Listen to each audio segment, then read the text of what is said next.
Let's talk about biting and nursing.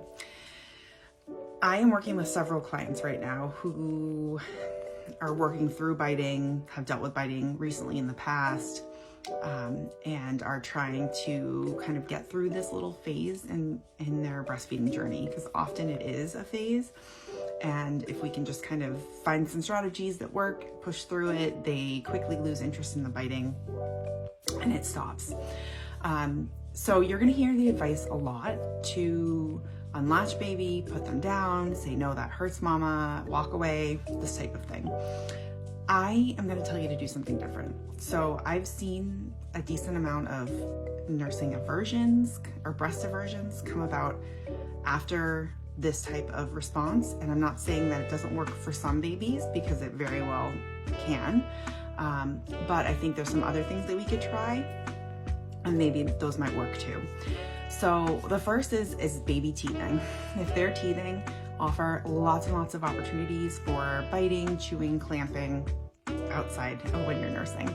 You can even do this like a half hour or so before you know you're gonna nurse. Offer them like a frozen teether, something that might help with that type of urge that they're having. Another thing is to try not to react or have very little reaction. I know this is hard, to the bite itself. Often it kind of takes out the element of attention, and babies have trouble sometimes delineating between a positive reinforcement and a negative reinforcement. So if we can just take out any sort of response and just kind of white knuckle it, breathe, watch baby. If they look like they're gonna do it again, then we unlatch. But just try not to have like an emotional response to it. They're not gonna know, they're not gonna understand if you say no and try to correct their behavior at this age. They're not really there yet developmentally.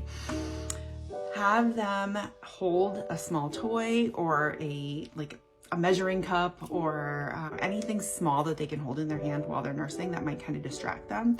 You can also wear like a teething necklace or like a bright colorful necklace, something that's going to give them something to look at and play with while they're nursing. Watch for that look in their eye before they bite. Often they have it, like a little gleam, and so that you know that you need to either give some compression so you can get that flow moving again, because often they will bite with a slower flow, or just unlatch them and end the session if it's toward the end. All right, so hopefully that helps. I'm Lindsay Castiglione, IBCLC, mom of 2 sets of twins.